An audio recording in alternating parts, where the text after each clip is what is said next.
नमस्कार दोस्तों, दिल्ली समाचार में मैं मनोज सिन्हा आपका स्वागत करता हूं। बात करते हैं दिल्ली के रामलीला मैदान में कांग्रेस की उस विशाल रैली की जो आज प्रियंका गांधी, राहुल गांधी, मल्लिकार्जुन खड़गे और सोनिया गांधी के साथ देखने को मिली। एक विशाल जनसभा को संबोधित करते हुए प्रियंका गांधी ने जब मंच संभाला तो अपने भाषण में उन्होंने भारतीय जनता पार्टी और उसके नेताओं को घेरते हुए कहा कि संसद में जिस तरह से भारतीय जनता पार्टी जरूरी मुद्दे और देश की समस्याओं से बचते हुए उन्होंने राष्ट्रगीत पे बहस करना शुरू किया, वो किसी तरह से मायने नहीं रखता है, क्योंकि आज देश में जो समस्या है, हर लोग आज परेशान है। महंगाई है, गरीबी है, बेरोजगारी है। उन मुद्दों को भटकाते हुए उन्होंने दूसरे गैर जरूरी मुद्दे सामने लाए। उनकी बात का समर्थन करते हुए राहुल गांधी ने जो बात शुरू की तो उन्होंने कहा कि आज विचारधारा की लड़ाई है और कांग्रेस वोट चोरी की जो बात करती है उसका असर आपको आने वाले दिनों में जरूर देखने मिलेगा, क्योंकि सत्य और असत्य के बीच की लड़ाई है। गांधी जी हमें यही सिखा कर गए हैं कि सत्य की हमेशा देर से ही भले जीत तो होती ही है। राहुल गांधी का दूसरा भी कहना था कि किस तरह से भारतीय जनता पार्टी जो चुनाव आयोग है और उसके जो कर्णधार हैं, जो उसके ऑफिसर्स हैं, किस तरह से देश में गलती कर रहे हैं और कहीं न कहीं उन्हें खामियाजा भुगतना पड़ेगा। आइए सुनते हैं कि राहुल गांधी, प्रियंका गांधी ने मंच से लोगों को क्या कुछ कहा। हमारी विचारधारा, हिंदुस्तान की विचारधारा, हिंदू धर्म की विचारधारा, दुनिया के हर धर्म की विचारधारा कहती है कि सत्य सबसे जरूरी है।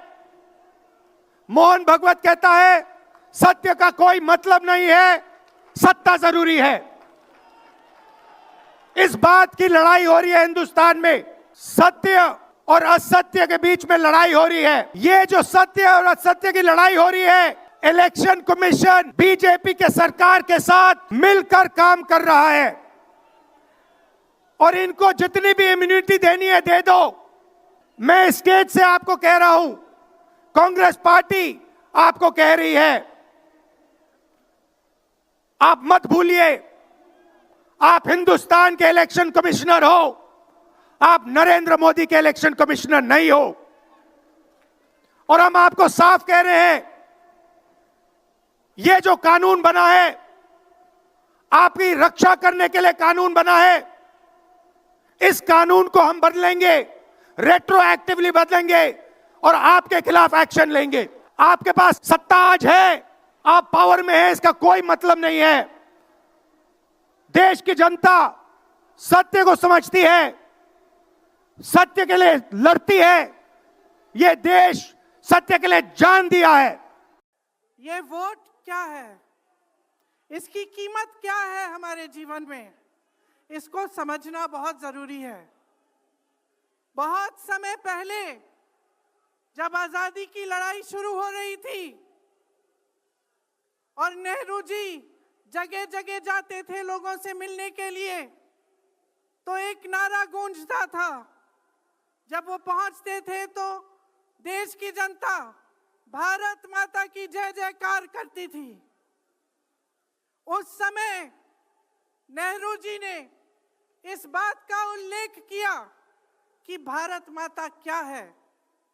उन्होंने कहा कि भारत की प्राकृतिक संपत्ति, भारत की नदियां, भारत के पहाड़, भारत के खेत तो भारत माता है ही, लेकिन भारत की जनता, भारत का एक एक बेटा, एक एक बेटी जो इस धरती का पुत्र है, जो इस धरती की पुत्री है, वे सब भारत माता के अंश हैं। वे सब एक तरह से भारत माता ही हैं। और इसी सोच, इसी भावना ने हमारे संविधान को बनाया। इसी भावना ने आप सबको एक एक वोट दिया, जिससे आपका सबसे बड़ा अधिकार सरकार को चुनने का, सरकार को गिराने का आपको मिले। इसी सोच ने, इसी भावना ने इस तरह की संस्थाएं बनाई कि लोकतंत्र को मजबूत रखें। कैसी संस्थाएं थी ये? न्यायपालिका, मीडिया, संसद, ये राजनीतिक दल जिसका हम भाग हैं, विपक्षी दल, सत्ता पक्ष के जो नेता हैं वो, चुनाव आयोग, ये सब जनता के हित की रक्षा के लिए बनाए गए।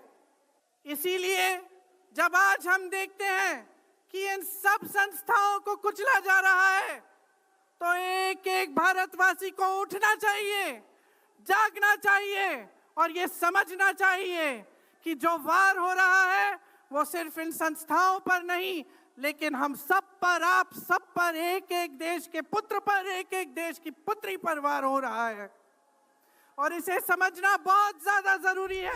दोस्तों, अभी आपने सुना राहुल गांधी को, प्रियंका गांधी को, अन्य नेताओं को जो अपनी बात बड़े मजबूती के साथ कर रहे थे कि वोट चोरी को रोकना है और देश के लोकतंत्र को बचाना है। हमारी चर्चा दोस्तों जारी रहेगी। तब तक आपसे आग्रह है कि हमारे चैनल को लाइक, शेयर और सब्सक्राइब जरूर करें। धन्यवाद।